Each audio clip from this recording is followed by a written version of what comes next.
Hello, welcome to the Monday edition of the Glenn Beck program. I don't know about you, but I was on pins and needles last week. I would put my life on hold, waiting with bated breath to find out what the president had to say about the Ground Zero mosque. Well, he finally told us, and I didn't know this at all, he finally said that Muslims had a constitutional right to build the mosque. Well, when questioned about this crazy response, he said this.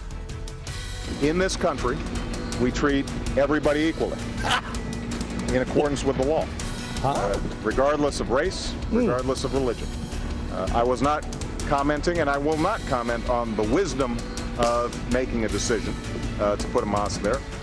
See, I don't know about you, but I feel so enlightened.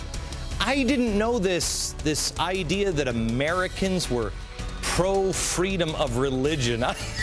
You know, it's times like these that I'm so glad that we have such a fan of the Constitution in the White House to remind us simpletons of the brilliance of our founding fathers. Oh, can you even imagine what it would be like if we had a president that, I don't know, thought that maybe one of the great tragedies in America was that this pesky Constitution was let's be crazy, a charter of negative liberties that didn't bring about redistributive change. That would be. By the way, 61% of Americans already understand we have the right. We have a right. You could be a Christian, a Muslim, a Jew. You got a right. We get that. But 64% don't think there's any wisdom behind that decision. So, Mr. President, next time you want a teachable moment, you're going to comment on it. Maybe it should be about this part and not about this part. Oh, and by the way, while the president worried about the Ground Zero mosque, there's something he's not paying attention to. It's called the Hindenburg omen. Oh, yeah. Oh, it's going to be a happy, happy Monday show. Come on along, kids. Hello, America. You're like, just when I thought Monday was going to really, really suck, then Glenn comes on. Yeah. Oh, yep. Oh, it's going to be good today. While the president was hosting an iftar dinner for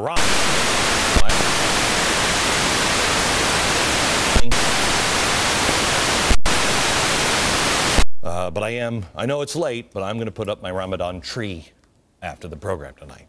Anyway, he's worried about the Ramadan. Do I have the right stuff and what to serve?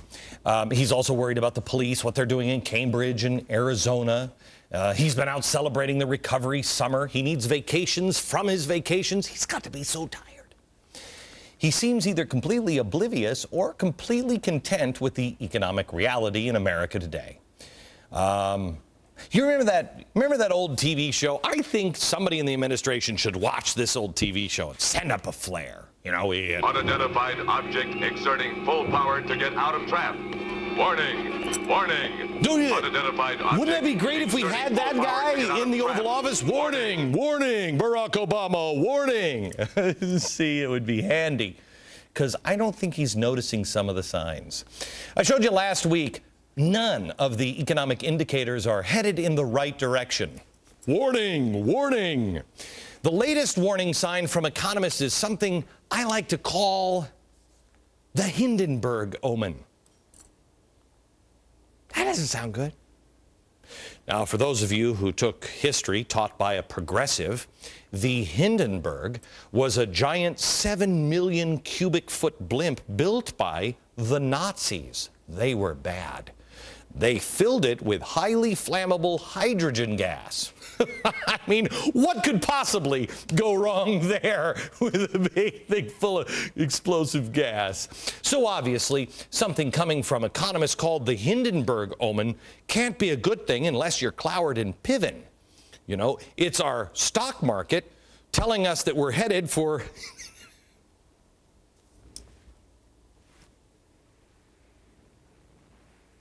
The Hindenburg omen serves as a technical indicator of impending stock market crashes. Well, we met the requirements for a Hindenburg omen on Friday. Yeah, he was having a Ramadan dinner while these things were happening. You see, there's about 5 of these things are very technical, and I don't want to bore you with all the details. Looking back at history, the probability of all these things happening means that there is a market move greater than 5% to the downside after a confirmed Hindenburg omen. That means we're going to have a market go down at least 5%, and the chances of that, with all of these things happening, is about 77%. So, a market crash is not a mortal lock when the omen is in effect, but every New York Stock Exchange crash since 1985 has been preceded by the Hindenburg omen. And the 5% move usually takes place within the next 40 days. 40 days. 40 days. Why does that sound? You know, we'll almost be in October in 40 days. October. Why does that one ring a bell? I remember the last time the Hindenburg omen conditions were met in a big way was October 2008, when the market crashed. And then before that, it was October of 1987. And then October of 29. Oh, the humanity. Yeah. Sure, there's nothing to worry about here this October. It's just the Hindenburg omen. Let me tell you something. If this kid from the real omen shows up, yeah, then you be worried. That kid had like Rottweilers next to him. That's when I'll worry. I'll look at that kid and I'll be like, oh no. Then you panic. Right now, it's just geeky financial talk. Don't worry about it. Eat your Ramadan dinner. It's great. It's great. By the way, if you are a geek and you'd like to get all the information without the spooky kid, you just grab my free email newsletter at glennbeck.com and we'll have all of it in there. Now, if I were the president and I had the Hindenburg omen, I might just remind you that you have the right, the constitutional right in this country to ignore this information. But since I'm not the president, I want to talk to you about the wisdom behind ignoring information like this. Not real wise. I've talked to you before about the perfect storm that has been brewing globally. The best way to describe it is that there are many different forces and factors all working against America simultaneously. All of these things we have beaten in the past, but I don't think that we've ever hit all of them at once and survived. At some point, the storm is going to wash ashore, and there'll be nothing we can do about it if we haven't already battened down the hatches. I want you to come with me. Come to Jamaica. Let's talk a little storm here. Come to Jamaica. Everything is airy. Look at the perfect storm. And I want you to ask yourself, hey, what solves this?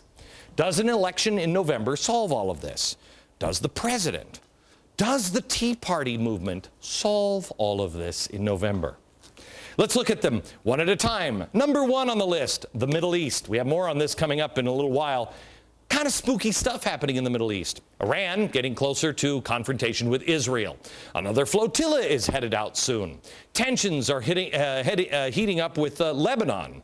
And Obama, surprisingly, hasn't healed America's image as promised. Shocker.